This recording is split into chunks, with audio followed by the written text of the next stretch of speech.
facts support Marvin and his innocence are overwhelmingly strong, particularly as it relates to eyewitness identification.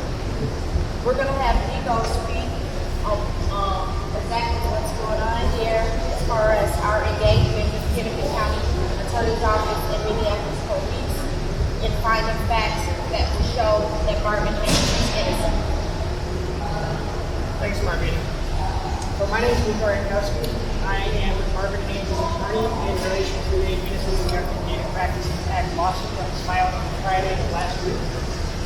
In July last year, we filed some open data requests seeking records that we believe would demonstrate Marvin's innocence. My uncle feels like he can't give up on himself. He feels like when he went into the jail when he was a kid, I would never give up on myself. The family we come from, yeah, we didn't have the education, but we're fighters. Yes. Like, we're going to keep going. And he feels like this happened to me, but I'm going to get through this. I'm going to see my nieces. I'm going to see my nephew. I'm going to make it to see my mom. My uncle, he really got a good heart because I probably would have gave up. I give it to him. It's a lot against African-American children. I would have gave up. He's like, I'm coming home. I'm seeing you guys. He still laughs sometimes. He's still happy. And it's crazy because he went through all this and you still can smile and laugh on the phone with your family.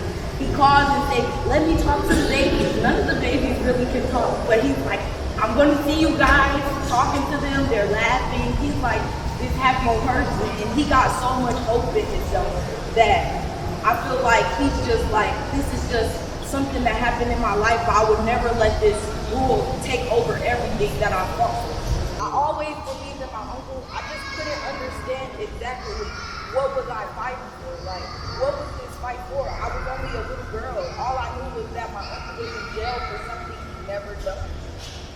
So now that I'm older and I took all my education and put it together, it makes sense to me. The system failed my uncle. It's too long for a man to sit in prison.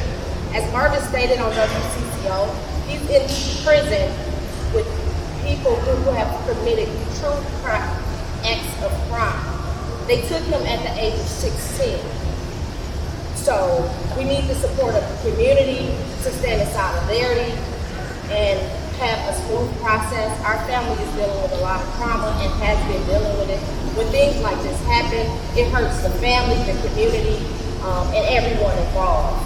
This is the opportunity for all of the parties, as I stated, to do the right thing. I'm sorry to say this, but the system would never be set up for African American people. It was made during slavery when we were getting beat and put chains to our feet. So how could it help us today? It's no way. Every law is meant to put an African American child all the way up to the men in prison. Half of the African American community of men are imprisonated because of small things that other races would never go to jail for. My uncle and the world of people who are behind him fighting, we're fighting for this guy because we know y'all are out there and we know they are trying to cover it all up. You don't have to be scared. Just because you're African American, and I know the system is like crunching you down, you do not have to be scared. We're here for you. It's not a lot of us, but we're fighting. And that's all that's that matters, is that if there is some people to fight for you. So contact us, wrongfully convicted judicial reform, and we're gonna fight with you guys. And we're gonna stand behind you guys until every one of you guys are free. From Marvin on up.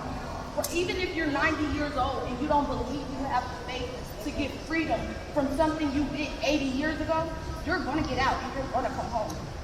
So just believe in yourself and don't ever stop believing in yourself. The system doesn't want our African men to be lawyers. They don't want us to be doctors. They don't want judges of us. They don't want us to be police officers. So we have to fight for these things because my sons, they're the next lawyers and judges and presidents. That's right.